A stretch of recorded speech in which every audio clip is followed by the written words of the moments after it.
5 seconds later. Hey. Yeah, so, Hummingbird Project. Well, Hummingbird Project is a... Okay, anyone see that movie, Facebook?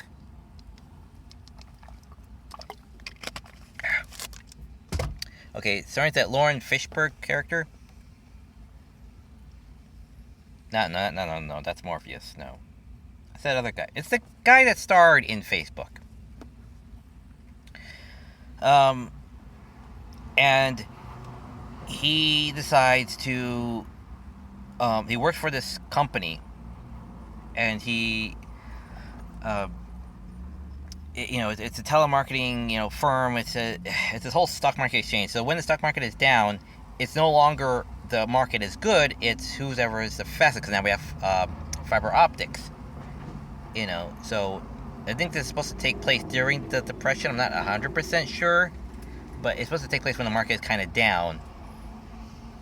And so they say, okay, we cannot profit over, who does what we did before. Now it's who's the fastest, fastest draw in the west, fastest drawer in the west from Kansas to New York. And so, we're down to milliseconds. So it's 20 milliseconds, 19 milliseconds. So now we're currently at the baseline of 17 milliseconds, which is a millisecond is a single flap of a hummingbird's wing. So these two cousins who work at this firm decide to strike out on their own to run a fiber optic cable from New York Stock Exchange to Kansas City, where the servers are at, in order to shave off 1 millisecond in order to gain more money. Now, it's not a whole lot of money on the tiny little scale, but you do enough of your daily business with that 1 millisecond and you will start to see, you'll make like $100,000 a day, more so than anybody else on average, because everybody else on average is still dealing with that 1 millisecond.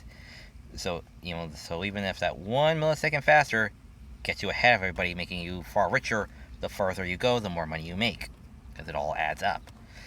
Anyways, that's their theory, but it's a massive undertaking. This is going to take years and millions of dollars to get. So they go to this other firm, they get the money, they get a digger, they drill, and he says straight, because the direct distance between 2 points is a straight line. You have a curve, that's the longest distance, that's the curvature of the Earth. But if you go straight, it's a shorter distance. So they have to drill underneath all these states, about 10 feet down, because that's the angle or whatever, in order to get through all that, in order to get that 1 millisecond.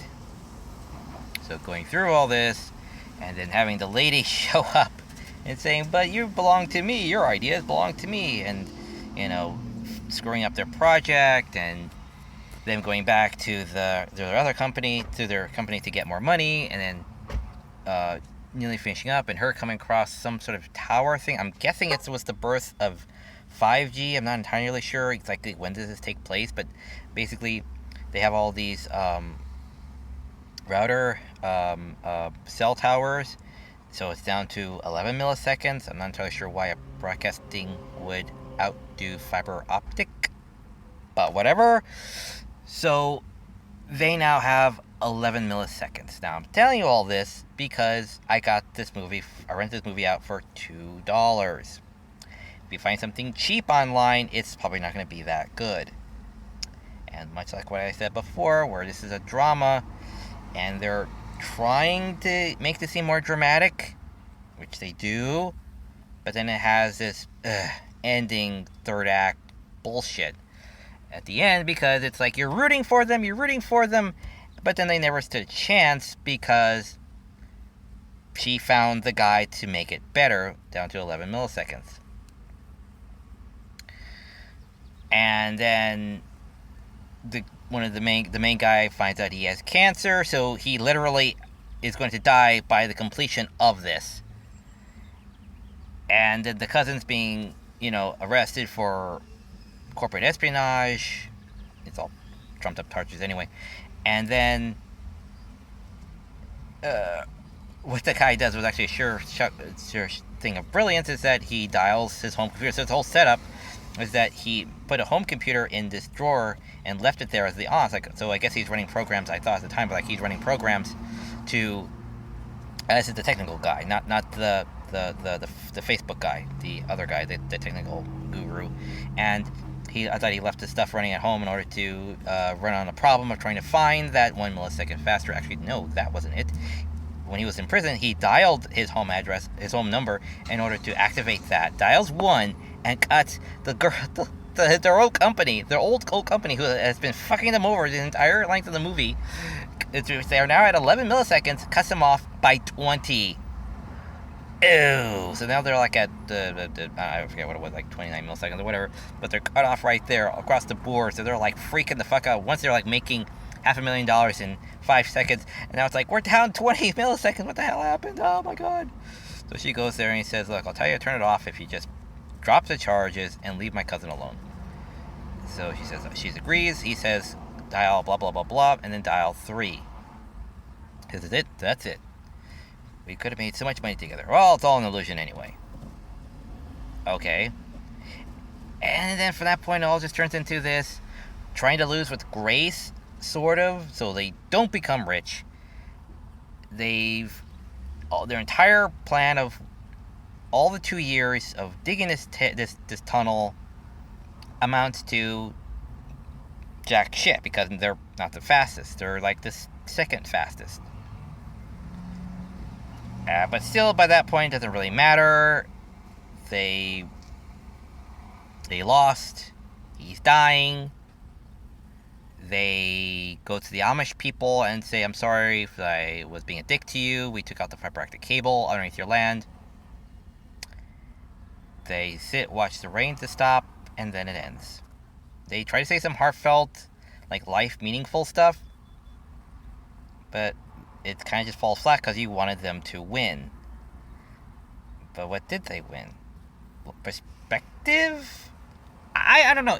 It kind of comes off as stupid, because it's like, look, if you're going to set up a story for people to win, but if they're not going to win, have them come in a good second base, still get rich, still show her up, still make her look bad. Do something, but don't just kind of go, yeah, just go, at the end. It's like, it's not satisfactory. And I see why you're after $2. It's just not. Huh. That guy has a parrot on his shoulder. I've never. All the time I've been here, I've not seen a guy with a parrot on his shoulder while riding a bicycle. Not in Anaheim, anyway. So yeah, if you're gonna write a story, you gotta write it better than just. Okay, when the Facebook guy, how that ended was that he got his comeuppance because he kept, the guy who creates the biggest social networking thing, he himself has no friends. He has coworkers and underlings, but he doesn't have any friends. He lost his one good friend because he fucked him over through neglect. That is a resounding anticlimactic story. He was a douche. He doesn't deserve friends. He's like one of the richest guys in the world. He has all these followers and all that shit. But quite frankly, he's a dick. These people aren't really dicks. They're entrepreneurs. They just want to fucking get ahead in life. Prove to themselves and the world that they can achieve, even with this massively ambitious plan. So you kind of want them to succeed a bit. They succeeded, but only to come into a distant second. And I don't know why they couldn't just stay there. I mean, they're still going to make the company they're currently working for still more money, but for whatever reason that just fell through, for whatever fucking reason. So it was just all for naught. And that doesn't make you feel good or well about yourself. So what's the point of the film? So that's what I mean. If you're gonna just not succeed at what you were planning on, at least try to win at something, and not just, well, I have perspective or some bullshit like that. It's like, come on. It's just, try to make it better than that.